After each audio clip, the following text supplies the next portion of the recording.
Milagros desde la Z, cada noche de lunes a viernes y a partir de las 7, solo por la Z101, siempre pensando en ti.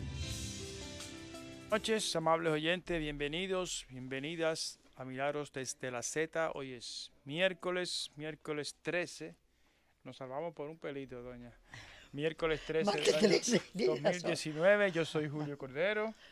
Mira, Julio, yo soy Milagro Ortiz Bosch y que tendría deseo que si ahí en los controles tuvieran cerca el himno del 14 de junio, nos mandara yo a poner. ¿Para qué? Sí, porque hoy cumpleaños Leandro Guzmán. Don Leandro. El segundo hombre, el héroe vivo de la fundación del 14 de junio. Está de cumpleaños don Leandro.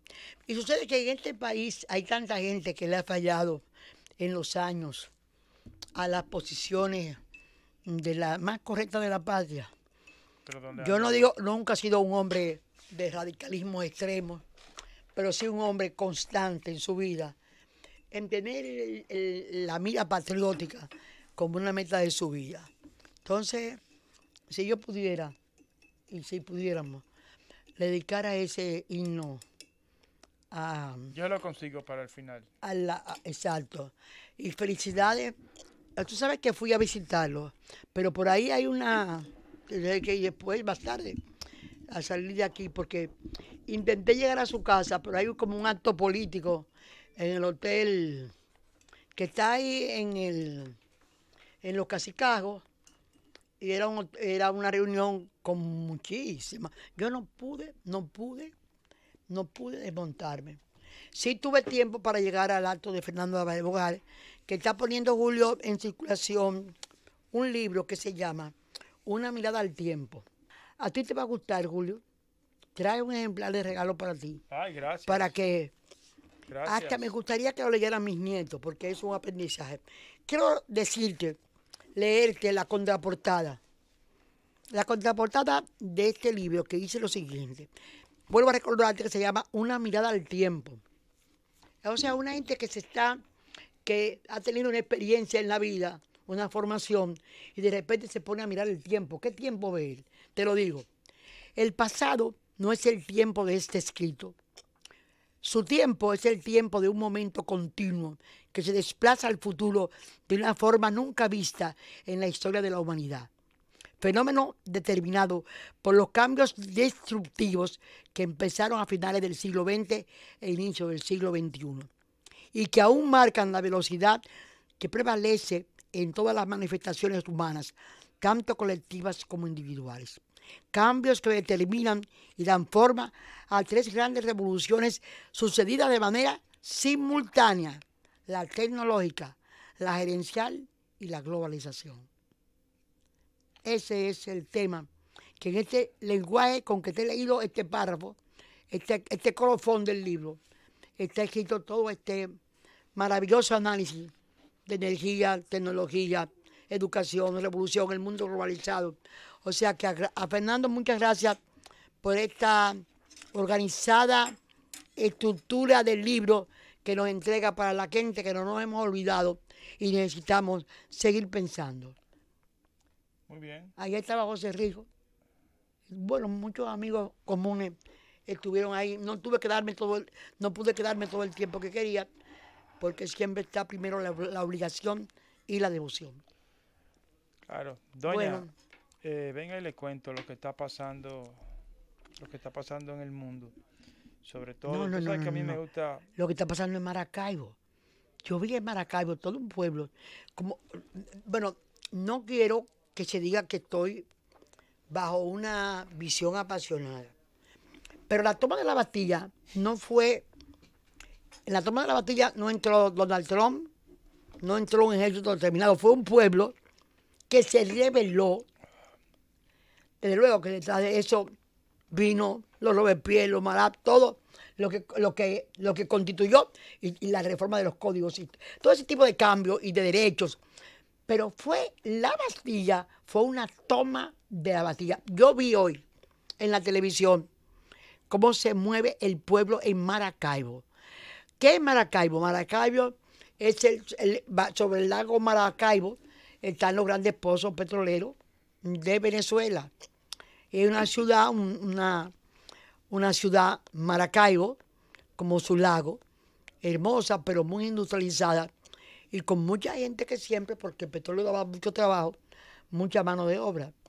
Pero lo que yo vi hoy, que presentó la televisión de muchos países del mundo, lo que está pasando en Maracaibo, me recordó, Julio, cuando un pueblo decide cambiar, no hay quien detenga el cambio. Y cuando llega el tiempo del cambio, todo te sale mal. Todo te sale de mal hasta una excusa.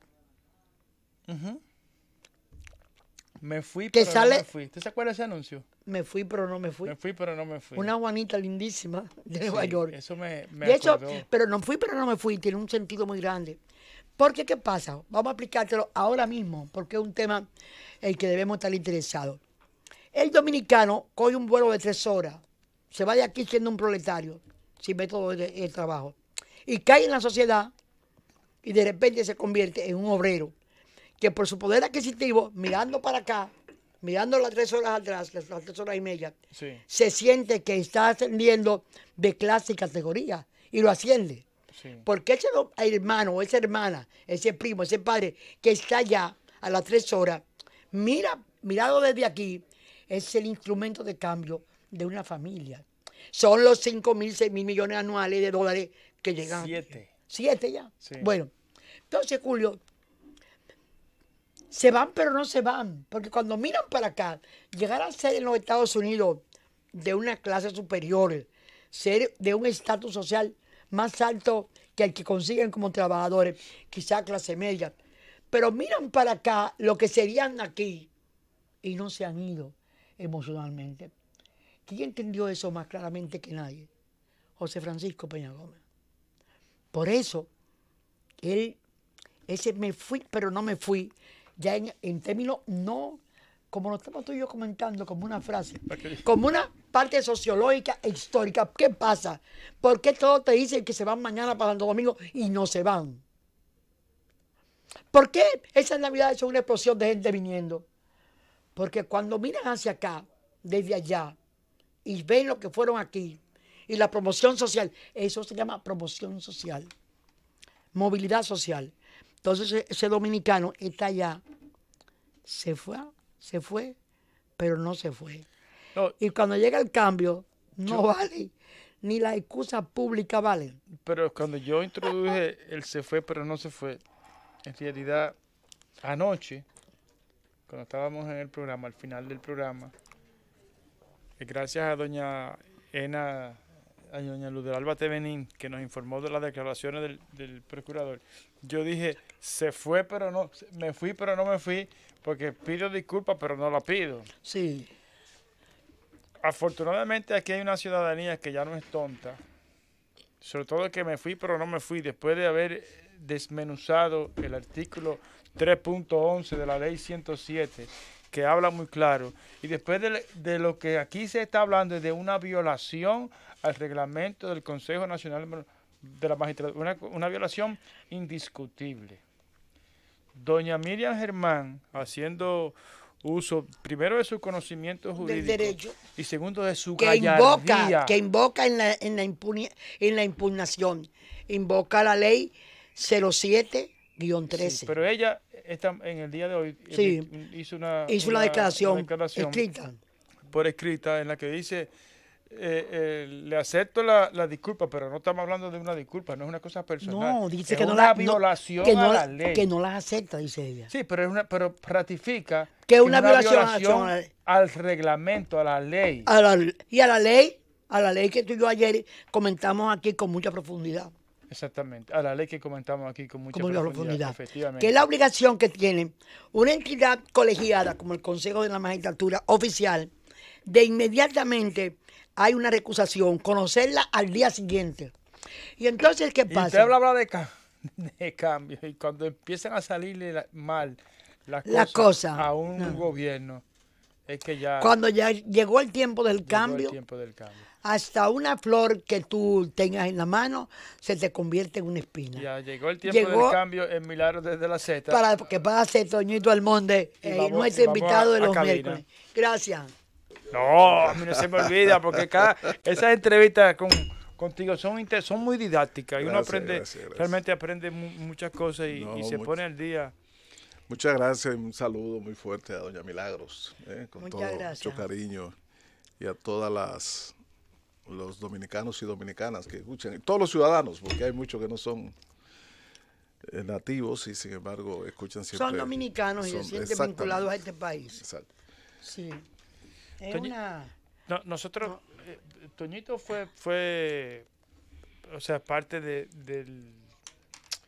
la, ¿cómo se llama? La Secretaría de Asuntos Energéticos, ¿así cómo se La llama? Comisión Nacional No, de él es el Energía. director Comisión- ahora del Sí, sector. y de la te Comisión tocó de a ti Energía. decir públicamente la posición del PRM en cuanto al pacto eléctrico, y días después, y tú no habías vuelto al programa, después de eso, hubo un artículo de don Juan Bolívar Díaz donde decía que la posición del PRM era la correcta. Porque era la correcta. El PRM no participó en las discusiones del pacto eléctrico. ¿O me equivoco? Bueno, Participamos. participó principio, inicialmente, y al entonces principio. después se retiró en el año 2016. ¿Por qué se retiraron? Se retiró, y cuando eso no solo se retiró el PRM, en realidad algunas organizaciones no lo anunciaron, pero porque había muchas cosas, entre otras, un conjunto de informaciones que se consideraban necesarias o imprescindibles para un correcto diagnóstico del sector eléctrico. Para firmar un pacto.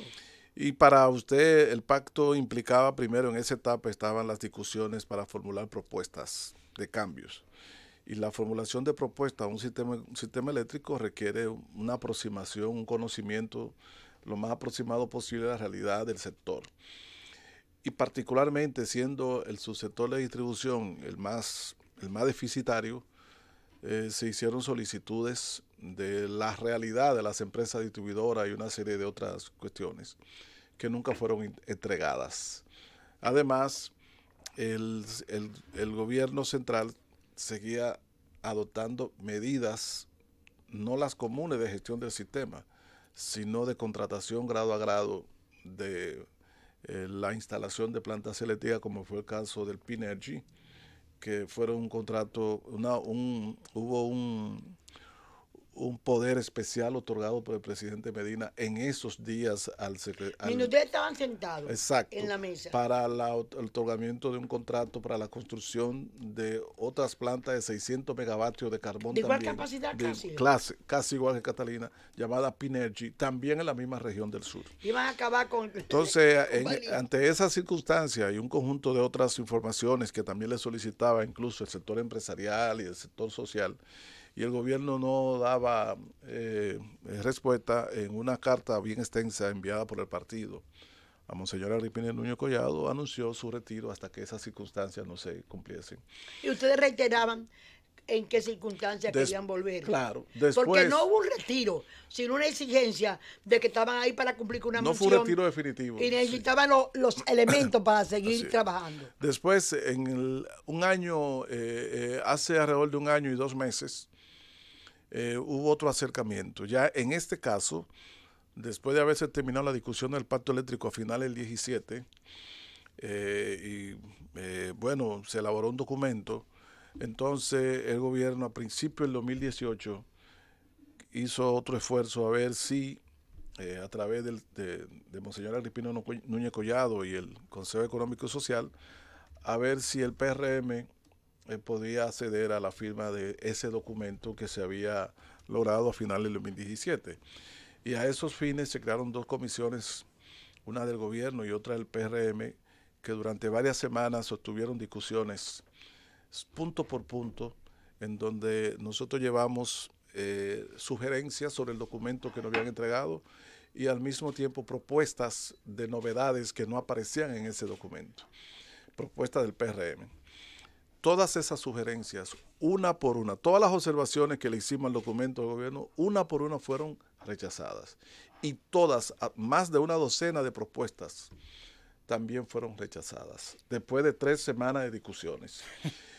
Y es tan así que en el documento que ahora se propuso firmar de Pacto Eléctrico no aparece una sola línea, una sola palabra de las propuestas del PRM. Por consiguiente, nosotros fuimos tajantemente excluidos, con argumentos. Porque te puedo citar 3. El pacto se supone que es para iniciar una reforma del sector eléctrico que eleve la calidad del sistema, del servicio, que reduzca costos y que al propio tiempo eleve las posibilidades de competencia y de inversión en el sector eléctrico. Nosotros propusimos que en el sector de distribución, en lugar de 3 consejos para 3 empresas, se fusionaran para crear un solo consejo que iba a gestionar la distribución de electricidad en todo el país. Y además propusimos que ese consejo fuese escogido mediante concurso de oposición público, de manera que se garantizase la escogencia de profesionales competentes y al mismo tiempo lo más alejado posible del partidarismo político.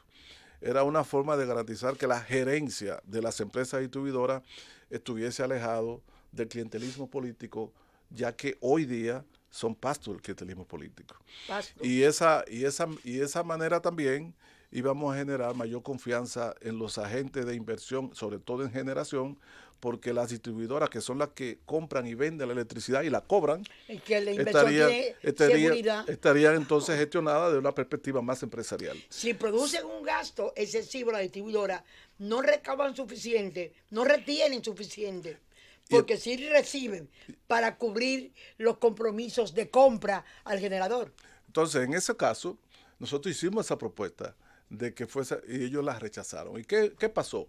Que en la página 12, en uno de los puntos de la página 12 del documento actual del pacto eléctrico que se propuso, se establece que la situación de la distribuidora fuera igual. ¿Cuál es? Se establece que cada distribuidora tendrá un consejo de 7 miembros designado directamente por el presidente de la República, por el Poder Ejecutivo. Bueno, eso es lo que tenemos desde hace muchos años. ¿Es lo mismo? Desde que se retatizó Edenorte y Edesur, que eran de Unión Fenosa, en el año 2003, y desde que se reestatizó Edeeste en el año 2009, pues lo que han tenido son consejos de 7 miembros designados por el Poder Ejecutivo, y ahí tenemos la debacle. Claro. Entonces ahí no hay ninguna propuesta de cambio. No. Y nosotros hicimos esa propuesta de cambio. No hace falta un pacto. Y hay una frase. Hicimos nosotros nuestra propuesta y fueron rechazadas.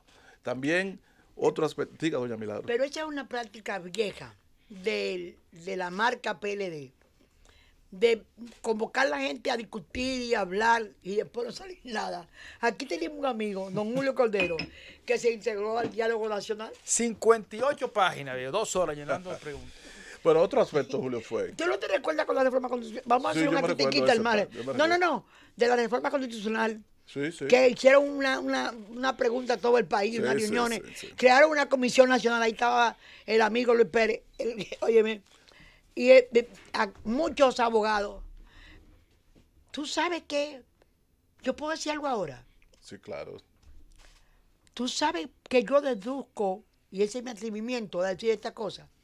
Todo el mundo se admiró de que Cristóbal Rodríguez no fuera un miembro del Tribunal Constitucional. Sí. Y ahora tú sabes por qué.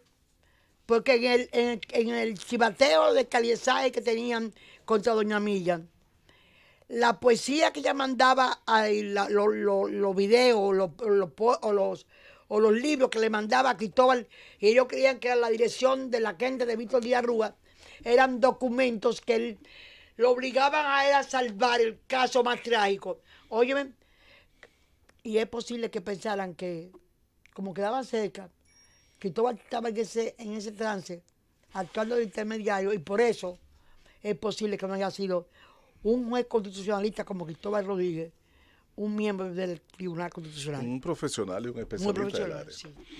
Bien, por todo hay un segundo dato, Julio, que es una debilidad sustancial del pacto eléctrico.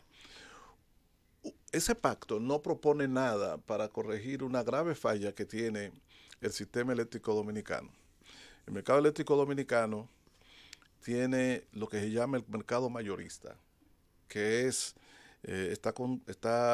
determinado por las transacciones de compra y venta de energía entre distribuidoras y empresas generadoras. Principalmente, se subdivide en dos. Un mercado spot, donde el precio se establece más o menos en función de oferta y demanda, dependiendo, y el mercado de contratos, que es el que se supone siempre debe suplir la mayor cantidad de energía, que son contratos de corto y mediano y largo plazo que firma la distribuidora con las generadoras. ¿Por qué se diferencian los dos? Bueno, cuando usted tiene un mercado spot, que significa un mercado de ocasión, sí, los precios pueden fluctuar, no solamente en un mismo día, sino que pueden fluctuar en una semana, en un mes. Usted no tiene precio fijo de electricidad. Y por consiguiente, eso significa para algunas de las empresas generadoras incertidumbre. Y para el sistema en general, el precio de la electricidad de generación va a variar porque varía en función del precio de la fluctuación de la demanda. Y la demanda de electricidad no es cierto que sea fija, ni siquiera todas las horas del día. Exacto. Cambia todas las horas del día. Hora de pico y hora de bajada. Así cambiarían los precios y así también podría fluctuar el precio que se vende a la distribuidora. Entonces los mercados tienden los mercados a buscando estabilidad, establecen un mecanismo en donde una empresa generadora, en función de proyecciones que hacen, ofrece un precio más o menos fijo, que solo variaría básicamente por un tema de la tasa de cambio o alguna otra variable, pero un precio más o menos fijo a la distribuidora, la cual le permite a la distribuidora hacer su planes de ingresos, etcétera, etcétera. Sí. Entonces existen esos dos niveles. Pero ¿qué sucede? Que el mercado eléctrico, el mercado mayorista dominicano, no generó incentivos suficientes para la inversión privada en la cantidad deseada, requerida. ¿Se conformó con lo que estaba produciendo? No, porque por muchas razones, que no quiero entrar en detalles, pero fíjense que de 2003 que se inauguró AES Andrés, hasta 2012 que comenzaron Quiqueya 1 y Quiqueya 2, aquí prácticamente no hubo inversión en generación nueva. Nada. Eso significa una falla del mercado en cuanto a crear los incentivos suficientes para la oferta, para atraer inversión. Para atraer inversiones. Y se creía que en el pacto se iba a abordar, ese tema no se abordó. Nosotros, sin embargo, sí propusimos una iniciativa para tratar de resolver ese tema y sin embargo fue rechazada. ¿Pero qué proponían? Nosotros propusimos que basado en un programa, en un plan de inversión a costo mínimo en generación, que esté establecido incluso en la ley general, en el reglamento de la Ley General de Electricidad, se aprobase en el pacto eléctrico un programa de licitaciones públicas internacionales para nueva generación durante varios años y que se llamaría esa licitación cada cierto tiempo, es decir, cada 2 años, cada 3 años, de acuerdo a lo que se programara. Y con un tipo de contrato basada en las tecnologías y los combustibles que más conveniesen desde el punto de vista de los precios, de la localización, etcétera. Y que entonces esas inversiones y esa planta iban a tener automáticamente contratos de venta de su energía. Garantía de su venta. Y entonces de esa manera el Estado garantizaría que secuencialmente, cada cierto tiempo, según se previera, hasta el año 2030, por ejemplo, se iban a estar haciendo inversiones. Hay que hacer una pausa, pero cuando volvamos te quiero hacer un comentario sobre eso. Milagros desde la Z. Bueno, ya estamos de regreso. Yo le quería contar en una cosa brevemente, para que vean lo que es la institucionalidad. Lo que pasó en Uruguay, y tú que hablabas de licitación, lo que pasó en Uruguay, que resolvieron el problema eléctrico sin gastar un centavo. En Colombia están haciendo una presa, Hidroituango, una hidroeléctrica enorme. Y está teniendo problemas. Tú dices sin gastar el Estado un centavo. Sí, el Estado. Una licitación fue lo de Uruguay. Entonces, muy parecido a lo que quería hacer aquí. Marancini. Sí, Marancini. Entonces, Hidroituango tiene problemas y hay temor, tiene problemas serios, de vicio de construcción serio. Hay una caterva de gente investigada, pero ese no es el punto. El punto es que había temor de que se perdiera, de que hubieran apagones. Sí. Y llamaron a una licitación internacional y nacional. Y el Estado no ha tenido que invertir un peso, lo va a invertir la empresa privada. El Estado va a regular. Lo que es lo que le corresponde. Exacto. Yo solamente lo quería tirar sobre la mesa porque a nosotros Punta Catalina nos va a costar no solamente desprestigio, sino que nos está costando mucho dinero. Mira, a propósito del tema de las políticas que siguen los gobiernos con relación al sector eléctrico, que es con lo que tiene que ver el tema del pacto. En estos días se ha hecho muy patente en la prensa internacional y nosotros lo estamos sufriendo, la crisis de apagón en Venezuela. Sí. Sí. La crisis eléctrica en Venezuela, que es una crisis eléctrica vieja y que es... Estaba loco por preguntarte No, si tú es tenías vieja. datos de eso. Oh, no, es vieja. O sea, es una crisis eléctrica que, mira, Venezuela, no sé cuál sería exactamente la situación actual, pero Venezuela en los años 70 y todavía en el 2010 tenía uno de los más elevados niveles en su índice de consumo eléctrico per cápita en América Latina. En los años 70, a principios de los 70, era el número 1 en América Latina. Consumo eléctrico per cápita. Consumo de energía eléctrica per cápita. Y Que baratísima. significa abundancia de electricidad y a muy bajo precio. A muy bajo precio. En el año Pero 2010... muy bajo precio por la eficiencia o porque era subsidiado porque tienen el petróleo. Había mucha demagogia. Yo te voy a decir. Sí. Ya, vamos a oírlo. En el año 2010, todavía Venezuela era el segundo o tercer país en América Latina de consumo de electricidad per cápita.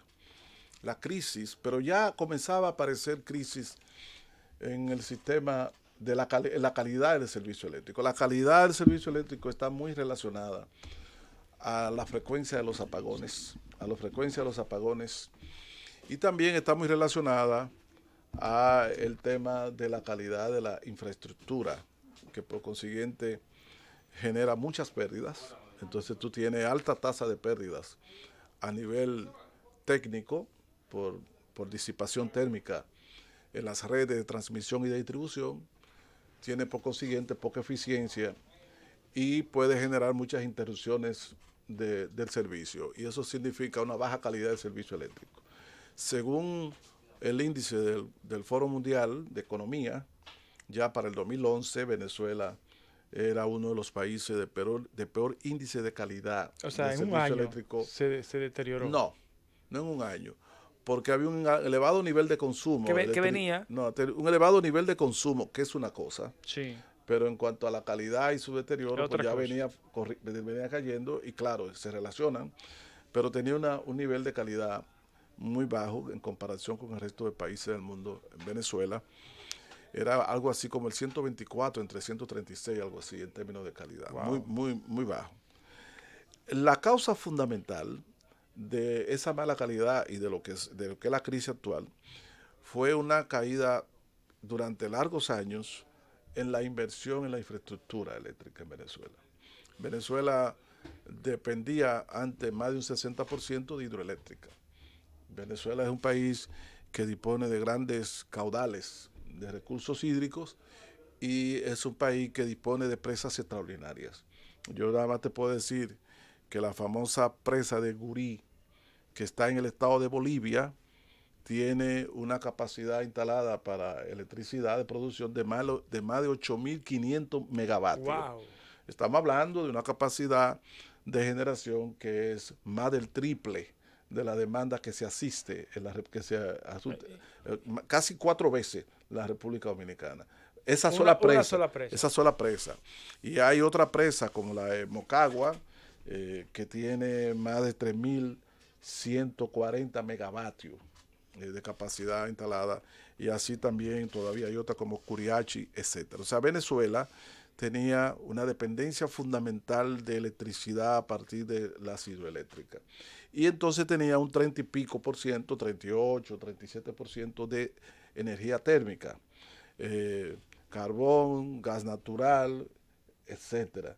Y por consiguiente, cuando estaba en sus buenas PDVSA y la producción petrolera venezolana y la producción de gas, etcétera, pues la energía eólica y la energía térmica le garantizó a Venezuela durante décadas una provisión más que satisfactoria de energía eléctrica. O sea, y no era el problema. Era eficiencia. Era eficiente. El bajo costo. La crisis de los apagones se viene arrastrando desde 2008, 2009, 2010.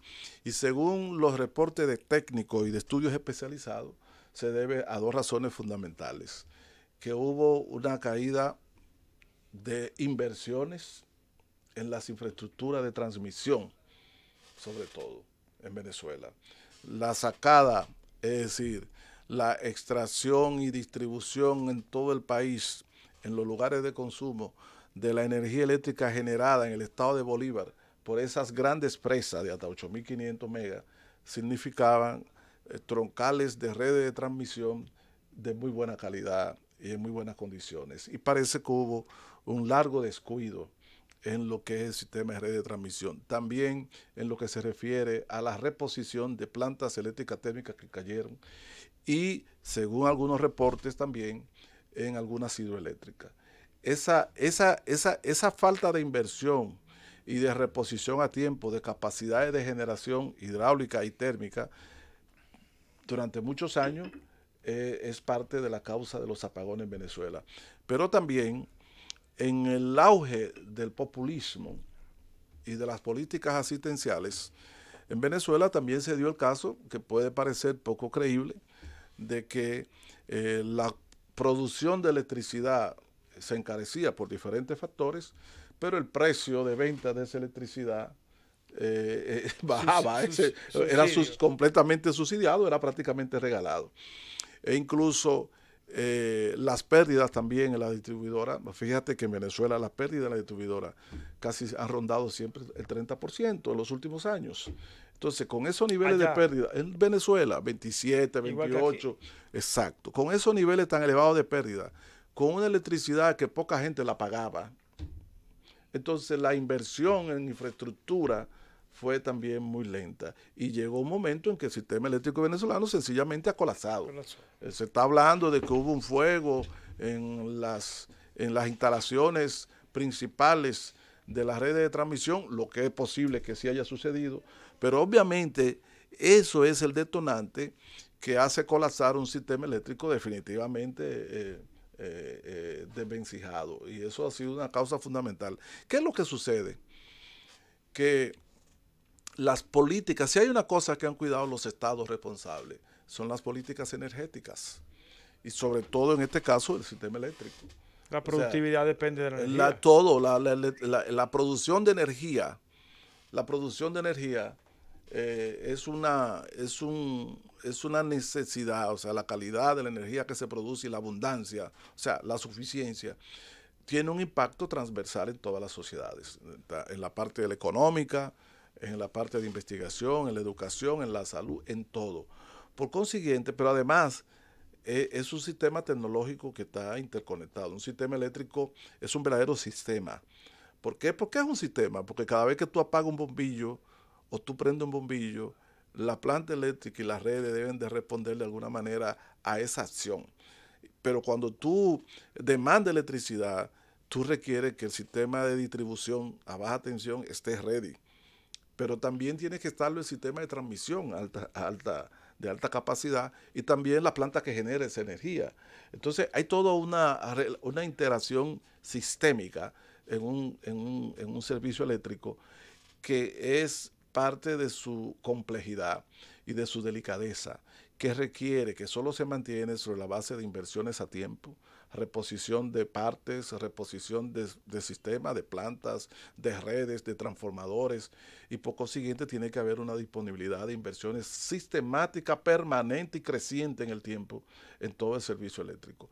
Por consiguiente, hacer politiquería, demagogia y clientelismo con el sector eléctrico en cualquier país es un suicidio. No es subsidio que debe llamarse, es suicidio, porque eso lesiona sensiblemente la parte fiscal de los gobiernos, o sea, de los estados, y al mismo tiempo genera malestar en la sociedad. No, y la productividad. Pero vamos a hacer una pausa y regresamos en breve. Milagros desde la Z. Bueno, ya estamos de regreso con nuestros oyentes y tenemos aquí, como cada 2 miércoles, al ingeniero Antonio Almonte, que tiene varias facetas. Habló el técnico en electricidad, ¿no? Sí. Ahora va a hablar. ¿Cuál va a hablar ahora? No, tú sabes una cosa, Julio, que que hace como 10 días, la semana pasada, si no estoy equivocado, participé yo en la inauguración de un evento para mí muy interesante, muy importante para el país. Son de esas cosas que son trascendentes, pero no lo parecen al principio.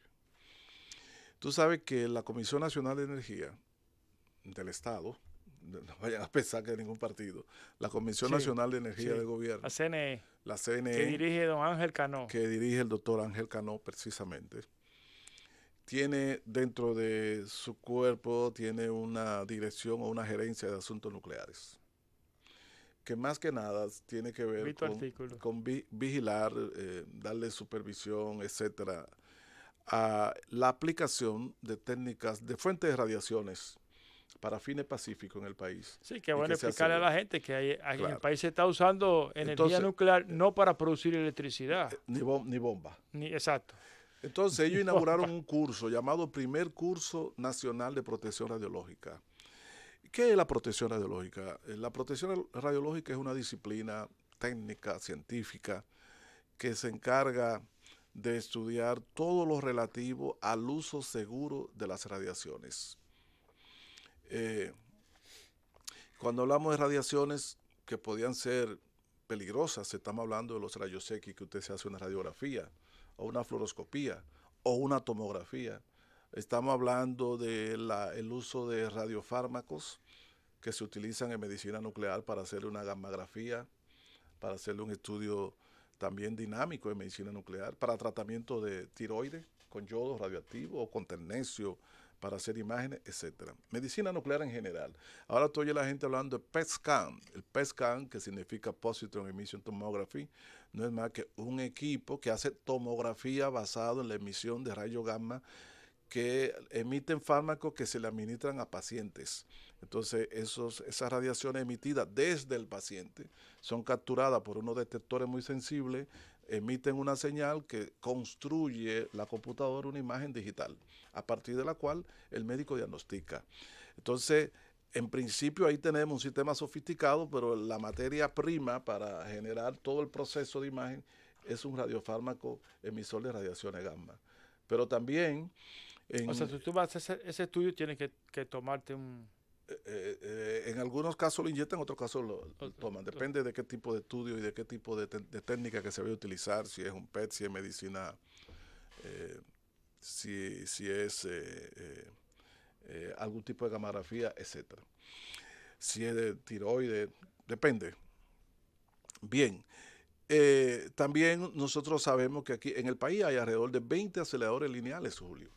Un acelerador lineal es un acelerador de partículas, me explico. Es un equipo que acelera electrones, lo hace estrellar contra un metal y entonces ahí se produce haces de rayos X de tremenda energía. Tremenda energía. Piensa tú que aquí hay aceleradores cuyo cuarto, las paredes de los cuartos donde está alojado para que sea seguro, son de 2 y más metros de concreto. La pared. La pared. Wow. 2.20, 2.10, algunas de las paredes, las llamadas paredes primarias. Es decir, y techo también. Lo que quiere decir que son muy potentes ¿Y esos ese radios. aparato para qué sirve? Para tratamiento de cáncer. El tratamiento de cáncer, en más del 60% de los pacientes que tienen cáncer, en algún momento tienen que recibir radioterapia. La radioterapia es una de las técnicas más eficaces de curación o control de la evolución del cáncer en casi de la mayoría de los casos que se dan en un país como República Dominicana. En consecuencia, las radiaciones ahí son vitales. En el mundo entero no se concibe un centro de oncología que no tenga aceleradores lineales. Aquí hay 20 aceleradores lineales distribuidos en diferentes centros. Y en consecuencia, tanto para uso médico de diferente tipo, como para algunas aplicaciones industriales, para hacer ensayos, o sea, por ejemplo, hay una técnica que se llama ensayo no destructivo, que es muy vieja, que incluye, entre otras cosas, radiografía industrial. ¿Qué significa?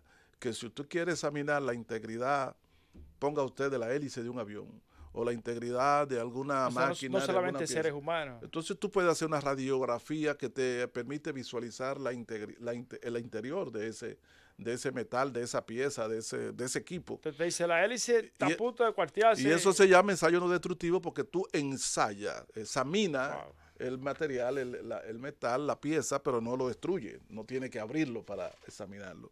Y así se utilizan técnicas nucleares para estudios mineros, para pues también para estudios ambientales, algunas técnicas que se utilizan también en hidrología.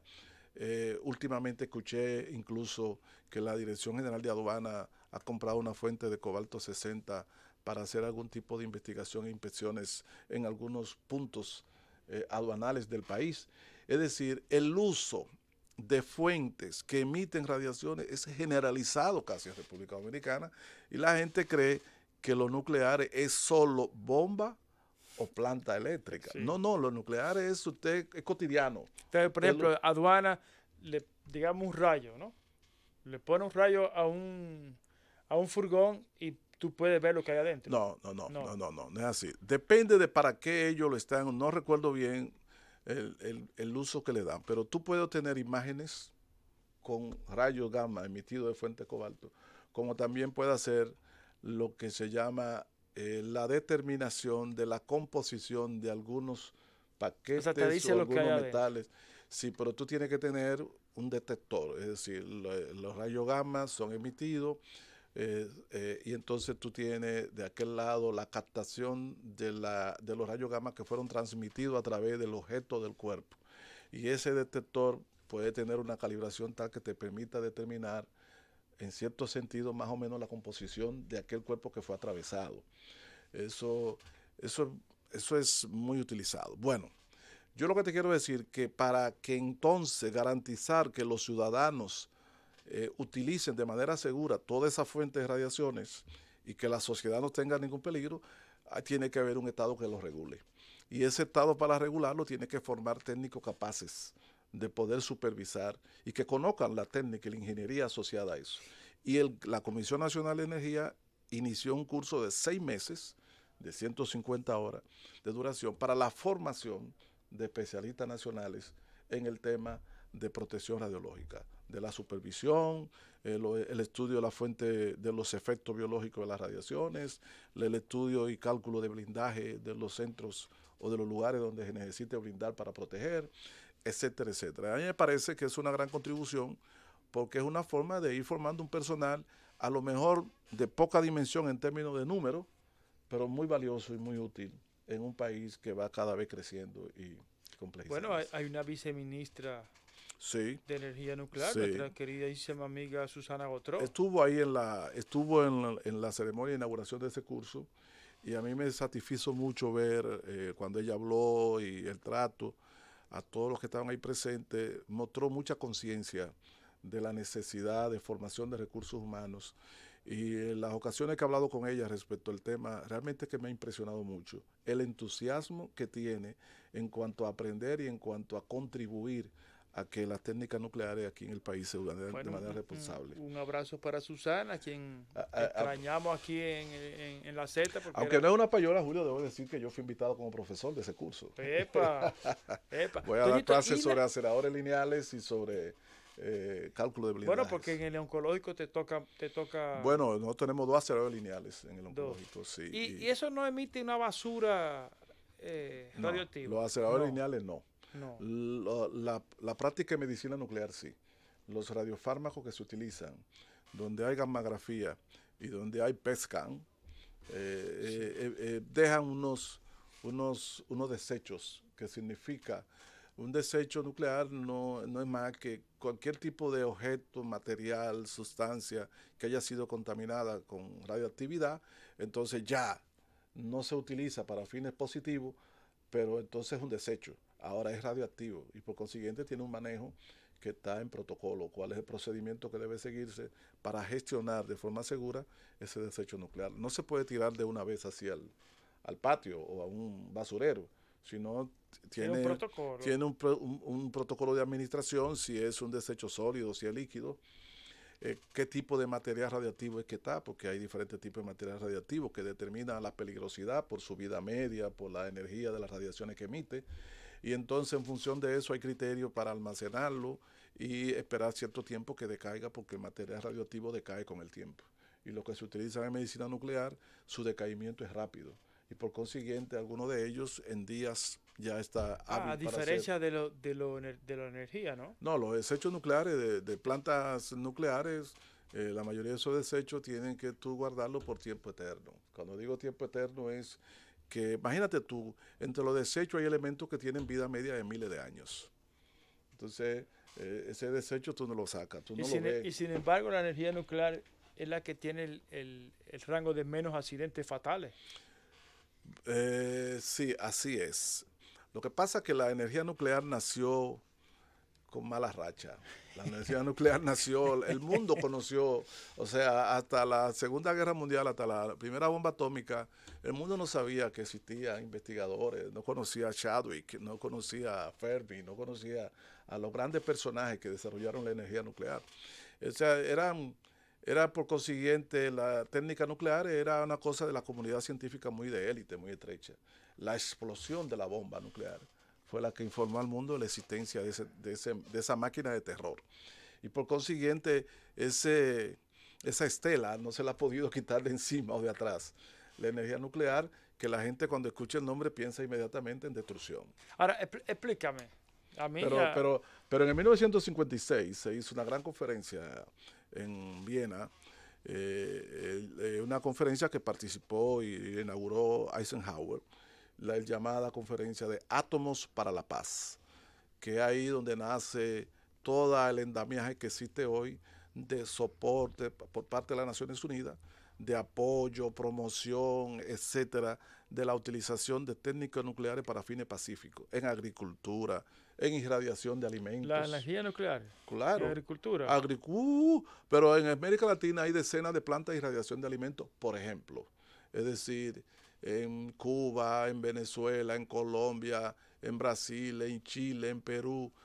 Son plantas, en Ecuador, son plantas que se utilizan, son plantas basadas en cobalto, fuentes de rayo gamma, que irradian alimentos, sobre todo especies y algunos productos de vida corta. Por ejemplo, el mango. ¿Y qué le hace al mango? Bueno, la irradiación, se someten a irradiaciones y esas radiaciones esterilizan de bacterias al mango y le permiten un mango en un mercado que va a durar expuesto, que no pasa de una semana sin que se pudra, pues puede durar meses en condiciones aptas para comer. También la cebolla, el ajo, el aguacate, todo eso. Y entonces pero también hay técnicas nucleares que se utilizan para la eliminación de plagas, de algunos tipos de plagas que afectan el alimento, y para la calidad examinar la calidad de alimentos, garantizar inocuidad. Las técnicas nucleares se utilizan también para la esterilización de productos médicos. Muchos de esos, muchos productos o muchos accesorios y materiales que se utilizan en medicina son esterilizados en irradiadores que existen. Aquí en la República Dominicana hay un acelerador de electrones que irradia productos para esterilizar en medicina que se exportan. Está en el centro, ¿cómo le llaman? En la zona franca de Itabo. Hay un acelerador de electrones que hace mucho trabajo la energía nuclear es barata, pero ¿qué es lo que lo hace costosa? Las plantas. No, el tema fundamental, el costo fundamental de una central nuclear, por ejemplo, si es central que tú te refieres, sí. Si es una central nuclear, el costo fundamental se debe a dos cosas. Uno, la seguridad nuclear. La ingeniería nuclear es casi seguridad nuclear, es decir, la garantía porque la exigencia de la población ha hecho que entonces haya tenido que extremar las medidas de seguridad, de redundancia de seguridad a nivel de todo el proceso electrónico de control y también de la construcción de la instalación civil. Y el segundo elemento que hace muy costosa la energía nuclear es que un proyecto de energía nuclear tiene que incluir lo que se llama back-end cost, es decir, el costo final.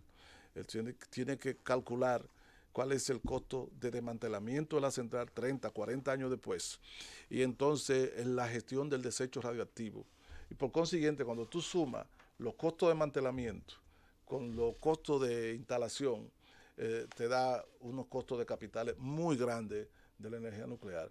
La tercera situación es que requiere antes una tremenda inversión en la formación de las capacidades humanas, técnicas humanas en el país, que se va a embarcar en un proyecto de Pero ese tipo. de todas maneras, Toñito, me voy de aquí muy, muy contento y me alegro que tú hayas tocado ese tema, porque yo pienso que hay que empezar a perder el miedo. Cuando uno decía, Oye, aunque tú creas que no, ese tipo de curso y ese programa de capacitación de dominicanos y dominicanas en la gestión de fuentes de radiaciones es una forma de ir creando la cultura tecnológica necesaria y suficiente en el tiempo para irse adentrando en el manejo de fuentes bueno, nucleares de mayor nivel. te toca a ti seguir con este tema y que sigamos aprendiendo. No, a mí me toca ahora irme de aquí. No, a mí también.